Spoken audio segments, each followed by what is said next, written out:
They say you don't really know the strength of your foundation until something starts to crack. At first, you don't even hear the shift, just feel it, faintly, like a hairline fracture under perfect paint. I'm 39, live just outside Denver, and until recently, I thought I had it all: solid career in engineering management, nice house on a quiet street, and a wife who still kissed me goodnight after 8 years. Claire and I had what others called the kind of marriage people envy.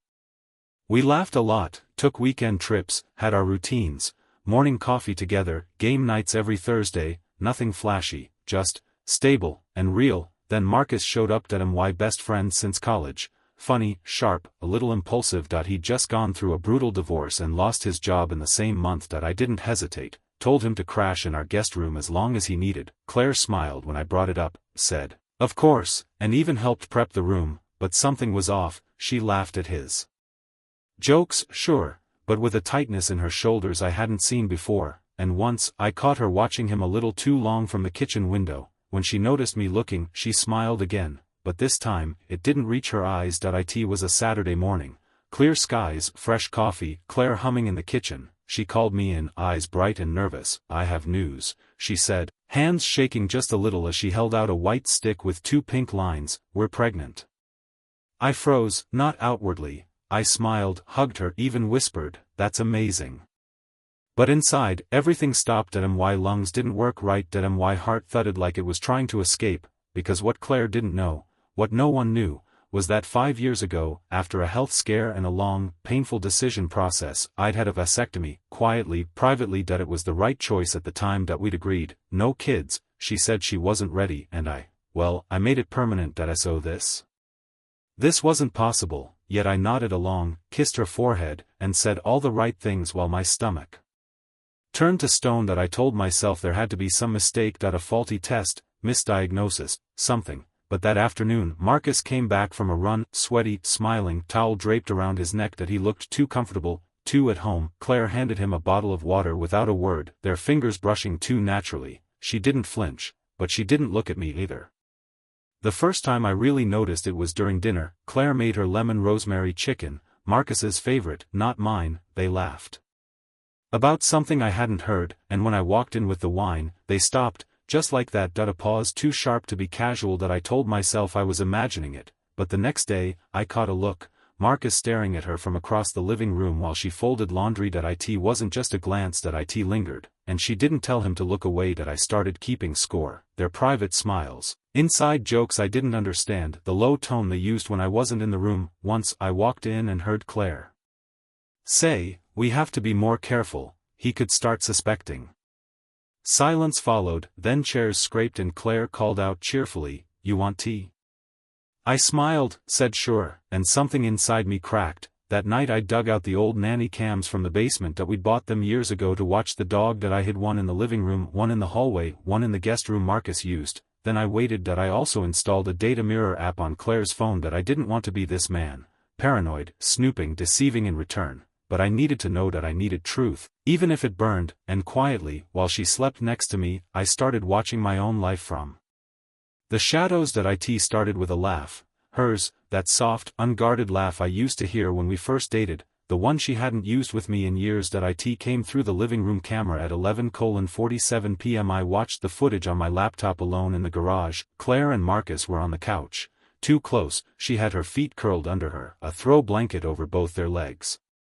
They were watching something on TV, but their eyes were on each other. He said something I couldn't hear. She touched his arm, lightly, casually, but not like a friend, not like someone whose husband might walk in any second, and when she turned toward him, her expression softened in a way I hadn't seen in months, maybe years. There was no kiss. No betrayal I could put in a courtroom, but you don't need a gavel to recognize emotional intimacy when it's right in front of you. The text messages were worse. One thread, hidden in an archived folder, was labeled with a fake contact name, Charlie. I opened it anyway. "Thanks for today. I needed that. You always have a place with me, you know that." Then a voice message. I didn't play it. I just stared at the waveform and imagined her whispering things I wasn't meant to hear. I didn't confront them, not yet. I made dinner. I laughed when Marcus told another recycled college story. I kissed Claire goodnight And then I went back to the garage and copied every file to a hidden drive that if I was going to burn my life down, I'd do it with evidence. It happened on a Wednesday, rain tapping at the windows, the kind of quiet evening that usually meant leftovers and old sitcom reruns. That I'd said I had a late meeting that I didn't. That I parked a block away and accessed the live camera feed on my phone. They were in the kitchen. Claire leaned on the counter, barefoot, wearing that faded t-shirt she always called her comfort shirt. Marcus stood too close, his hand brushed hers, and she didn't move it away. She looked up at him and whispered something. The audio was faint, but I caught it. I wish we didn't have to keep hiding. Then he kissed her, not fast, not stolen, slow, certain, like something they'd done 100 times before. That I watched until they pulled apart. Claire glanced toward the hallway, uneasy, but not guilty, just afraid of getting caught. That I sat there, in the dark car, my fingers shaking over the screen. That was it. No more room for doubts, excuses, theories. This wasn't a misunderstanding or emotional drift.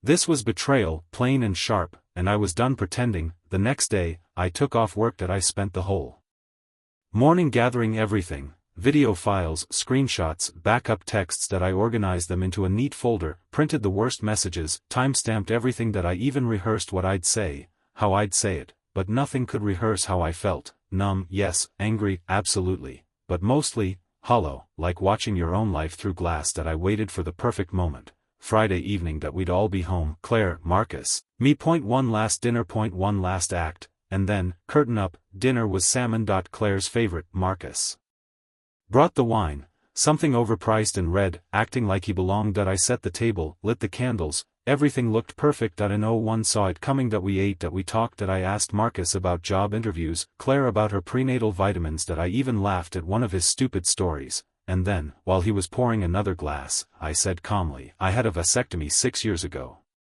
Silence. Claire's fork froze mid-air. Marcus blinked like he didn't hear me right. I never told anyone, I continued, didn't think I had to, but now, with a baby on the way, I figured we should all be honest. Claire's face drained of color. James, I cut her off. I installed cameras last month, watched you two in the kitchen. On the couch, that night you said you wished you didn't have to hide. I slid the folder onto the table, printed messages, still frames, a labeled USB, no more hiding. Marcus stood up too fast, knocking his chair back. Look, man, it wasn't. It was, I said, and I let it play out because I needed truth, not gaslighting, not vague half-denials, truth. Claire's eyes welled with tears. I didn't mean for it to happen. You did, I said, voice flat, and now it's done. I stood, left my wedding ring on the napkin. The lease on your lie is up. You'll both need to find somewhere else to live. Neither of them said a word as I walked out. The night air felt like a slap, but it was real, and I needed real more than I needed love. The divorce was quick. Claire didn't fight it. We signed papers in a quiet courthouse on a rainy Monday. No parting words, just signatures and silence. She kept the house. I didn't care. I left Denver 2 weeks later with nothing but what fit in my truck. Marcus stayed. Or maybe moved in. I never asked, never wanted to know. I settled in Flagstaff, Arizona, smaller town. Clearer skies, picked up a job at a mid-sized firm, less pay, less pressure, but I liked the quiet. Started hiking again, adopted an old dog from the shelter who doesn't ask questions, just stays close. Some nights the memories creep in, her laughter, his voice, that quiet betrayal in my own kitchen, but I don't relive it. I don't hate them, they already gave me what I needed. Perspective. I spent so long thinking that secrets protected people, that not telling Claire about the vasectomy was my way of avoiding conflict, but truth doesn't wait forever. It collects interest, and the lie I told to keep peace ended up exposing all the others we pretended didn't exist. People ask if I regret it, the marriage, the friendship, the silence. I don't, because now, I wake up knowing the ground beneath me is solid. No false promises. No pretend smiles, just me, the truth, and the life I get to build from scratch. And that, finally, feels like freedom.